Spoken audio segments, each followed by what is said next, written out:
കടിച്ച പാമ്പിനെ കൊണ്ട് വിഷമിറക്കിക്കുക എന്ന് നിങ്ങൾ കേട്ടിട്ടല്ലേ ഉള്ളൂ. നിങ്ങളാരും കണ്ടിട്ടൊന്നും ഉണ്ടാവില്ലല്ലോ. എന്നാ ആ കാഴ്ചയാണ് നിങ്ങൾ കാണാൻ പോകുന്നത്. എന്താന്നല്ലേ, കണ്ടിട്ടുവാ. എന്നാടാ പിണറായി സർക്കാർ ഇങ്ങനെ പണി വെച്ചിരിക്കെ. നമ്മൾ പതിക്കുന്നത് വയനാട് ടൗൺഷിപ്പിലാണ്. ഇവിടെ എന്തൊക്കെ ചെയ്ത് വെച്ചേക്കുന്നത് സത്യം പറഞ്ഞാൽ കണ്ടാലേ മനസ്സിലാവത്തുള്ളൂ. ഒരു രക്ഷയില്ല, തറക്കി നല്ലതാണ്. നമ്മൾ ഒരുപാട് ഗവൺമെന്റിനെ വിമർശിക്കുന്നതാണ്, പിണറായി വിജയനെ ഒരുപാട് വിമർശിച്ചിട്ടുണ്ട്. പക്ഷേ ഇത് നമുക്ക് തെറ്റില്ല എന്ന് മാത്രമേ പറയാൻ പറ്റത്തുള്ളൂ. 410 വീട് പണിഞ്ഞുകൊണ്ടിരിക്കുകയാണ്. 178 വീട് പണി പൂർത്തിയായി. നാളെ മുഖ്യമന്ത്രി താക്കോൽ ദാനം ചെയ്യുകയാണ്. ഈ വീടിനെ കുറിച്ച് പറയാനാണെങ്കിൽ 1000 സ്ക്വയർ ഫീറ്റ് ആണ്. ഒരു രക്ഷയില്ല. എന്ത് ചെയ്ത് വെച്ചേക്കെന്ന് വെച്ച് കഴിഞ്ഞാൽ, ഈ വീട് സാധാരണ നമ്മൾ ഒരു വീട് കുറച്ച് പൈസയൊക്കെ വെച്ച് കെട്ടു നടക്കുന്നല്ല. ഇത് ഭയങ്കരമായിട്ട് ബീമും കാര്യങ്ങളൊക്കെ വെച്ച് ഇനി വലിയൊരു പ്രളയം വന്നാൽ പോലും ഇത് ഇടിഞ്ഞു പോകാൻ പറ്റാത്ത രീതിയിലാണ് ഇത് ചെയ്ത് വെച്ചേക്കെന്ന് പറഞ്ഞാൽ. അതിൽ ഫർണിച്ചർ, ഡോറ്, കാര്യങ്ങളെല്ലാം നല്ല ക്വാളിറ്റിയുള്ള സാധനമാണ്. എന്തുവരെ ഇതിന് 100-ൽ 110 മാർക്ക് കേരള സർക്കാരിന് നമ്മൾ കൊടുത്തേ പറ്റത്തുള്ളൂ. ഒരു പ്രളയം വന്നപ്പോൾ നമ്മൾ മലയാളികളെല്ലാം ഒന്നിച്ച് നിന്നതിന്റെ ഒരു ഗുണമാണിത്. എത്ര കണ്ടാലും സത്യം പറഞ്ഞാൽ ഇവിടെ കൊതി തീരുന്നില്ല. അത്ര നല്ലൊരു ടൗൺഷിപ്പാണ്, നല്ല മനോഹരമായിട്ടുള്ള ടൗൺഷിപ്പാണ്. അതിന് പിണറായി സർക്കാരിന് ഒരു ബിഗ് സല്യൂട്ട് തന്നെ തരണം. അതിനെ തന്നെ ഇനി എത്ര വലിയ പ്രളയം വന്നാലും നമ്മുടെ മലയാളികൾ ഒന്നിച്ചിരുന്നുണ്ടല്ലോ, ഇതല്ല ഇതിന്റെ ആയിരക്കണക്കിന് ടൗൺഷിപ്പ് നമ്മൾ ഉണ്ടാകും. നമ്മൾ ഒരുപാട് വിമർശിച്ചിട്ടുണ്ട്, ഒരുപാട് പറഞ്ഞിട്ടുണ്ട്. സർക്കാരിനെ ഒരുപാട് വിമർശിച്ച ഏറ്റവും കൂടുതൽ വ്യക്തി ഞാനാണെന്ന് എനിക്ക് തോന്നുന്നത്. ഈ പിണറായി വിജയനെ നമ്മൾ ഒരുപാട് വിമർശിച്ചിട്ടുണ്ട്. പക്ഷേ ഇത് കണ്ടില്ലേ, നാക്കെടുത്തു കഴിഞ്ഞാൽ നാഴികയ്ക്ക് 40 വട്ടം കേരളത്തിന്റെ മുഖ്യമന്ത്രിയെയും കേരളത്തിന്റെ ഭരണകൂടത്തെയും തെറി വിളിച്ചുകൊണ്ട് നടന്നവന്മാർ, കുറ്റം മാത്രം പറഞ്ഞുകൊണ്ട് നടന്നവന്മാർ. ഒരു വീഡിയോ പോലും ഞാൻ യുവമാരുടെ കണ്ടിട്ടില്ല. കാരണം മോശം പറയാൻ മാത്രമേ യുവമാർ വീഡിയോ ചെയ്തിട്ടുള്ളൂ. നാട്ടിലെ ഒരു വികസന പ്രവർത്തനങ്ങളും യുവമാരുടെ വീഡിയോയിൽ നമ്മൾ കണ്ടിട്ടില്ല.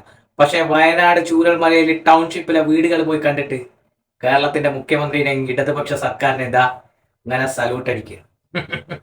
ഇതാണ് പറയുന്നത്, കടിച്ച പാമ്പിനെ കൊണ്ട് തന്നെ വിഷമിറക്കിക്കുക. അതിന്റെ പേരാണ് the real real real Pinarayi Vijayan. ചുമ്മാ അല്ല ഇരട്ടച്ചങ്കൻ എന്ന് വിളിക്കുന്ന കേരളത്തിന്റെ മുഖ്യമന്ത്രിയെ. This is the real hero. ആരാണ്? കേരളത്തിന്റെ മുഖ്യമന്ത്രി സഖാവ് പിണറായി വിജയൻ. കണ്ട, വയനാട് ചൂരൽമലയിൽ ടൗൺഷിപ്പിലെ വീടുകൾ കണ്ടിട്ട് അന്തം വിട്ട് കുന്തം വിഴുങ്ങിയാണ് ഓരോ കോൺഗ്രസ്സുകാരനും ലീഗുകാരനും പറയാണ് ഇതാണ് പിണറായി ഭരണം. മനോരമ അടക്കം നടത്തി എന്തോന്ന് സർവേ, എന്നിട്ട് കനകക്കോലുവിന്റെ സർവേ. ആദ്യം മനോരമ പറഞ്ഞതാണ് കോൺഗ്രസ് അധികാരത്തിൽ വരുമെന്ന്, രണ്ടാമതും പറഞ്ഞു ചാൻസ് ഇല്ല എന്ന് പറഞ്ഞു. ഇപ്പൊ പറയാണ് ഒട്ടും ചാൻസ് ഇല്ലാന്ന്. നമ്മളെ കനകക്കോലു പറഞ്ഞു പോലും നോക്കണ്ട, കിട്ടൂലെന്ന്. എന്താ കിട്ടാത്തത്? കേരളത്തിലെ മാറ്റം തന്നെയാണ്.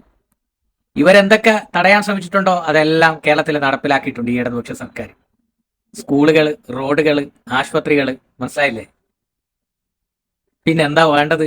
ഇനി എന്തിനാ ഭരണമാറ്റം? ഞാൻ ചോദിക്കട്ടെ, ഭരണമാറ്റം 600 രൂപ പെൻഷൻ പോലും തികച്ചു കൊടുക്കാൻ കഴിയാത്ത കോൺഗ്രസ് അധികാരത്തിൽ വന്നു കഴിഞ്ഞാൽ ഇപ്പൊ കൊടുത്തുകൊണ്ടിരിക്കുന്ന 2000 രൂപ പെൻഷൻ കൊടുക്കുമെന്ന് നിങ്ങൾക്ക് തോന്നുന്നുണ്ടോ?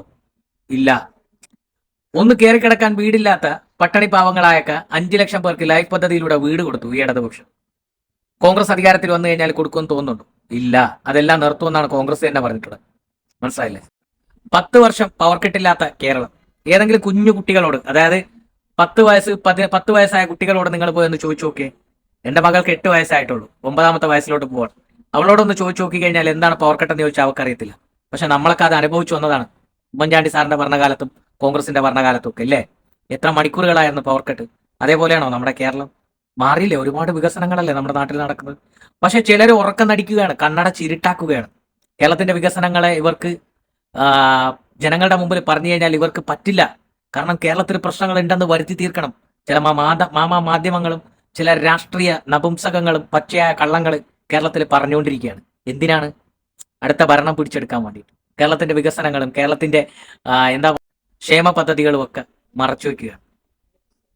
62 ലക്ഷം അച്ഛനമ്മമാർക്ക് പെൻഷൻ കൊടുക്കുന്ന ഒരൊറ്റ സംസ്ഥാനമാണ് കേരളം. അതും 10 വർഷമായിട്ട് മുടങ്ങിയിട്ടില്ല, ഒരു മാസം പോലും. നമ്മളൊന്ന് ചിന്തിക്കണം.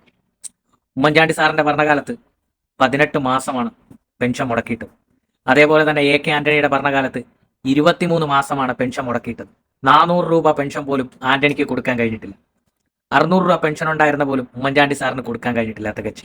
നമ്മൾ മനസ്സിലാക്കേണ്ടതാണ്, 10 വർഷം എന്തൊക്കെ സാമ്പത്തിക ബുദ്ധിമുട്ടുകളാണ് കേന്ദ്രം നമുക്ക് ഉണ്ടാക്കി വെച്ചത്. എന്തെങ്കിലും നമുക്ക് കേന്ദ്രത്തിൽ നിന്ന് കിട്ടിയിട്ടുണ്ടോ? ഇല്ല. പക്ഷെ എന്നിട്ടും കേരളത്തിലെ വികസനങ്ങൾ നിന്നോ? ഇല്ല. അത് മുന്നോട്ട് തന്നെ പോയി. അതിനൊരൊറ്റ പേരാണ് പിണറായി, നിലപാടിന്റെ രാജകുമാരൻ, നട്ടലുള്ള നിലപാടുള്ള ഭരണാധികാരി. അദ്ദേഹത്തിന്റെ പേരാണ് ഇരട്ടച്ചങ്കൻ സഖാവ് പിണറായി. അടിക്കടാ മക്കളെ, സല്യൂട്ട്. ഷെയർ ചെയ്യടാ മാക്സിമം, എല്ലാവരും കാണട്ടടാ വീഡിയോ. അപ്പൊ വീഡിയോ കാണുന്ന മച്ചാമാര് എല്ലാവരും ഒന്ന് ഫോളോ ചെയ്യണം. ഫേസ്ബുക്കിൽ റാഫി ബ്രോ, അതേപോലെ തന്നെ ഇൻസ്റ്റയിലും റാഫി ബ്രോ, പിന്നെ യൂട്യൂബ് ചാനലിൽ റാഫി ബ്രോ. എല്ലാവരും ഒന്ന് സബ്സ്ക്രൈബ് ചെയ്തേക്കണം മച്ചാമാരെ. വല്ലാൽ സലാം.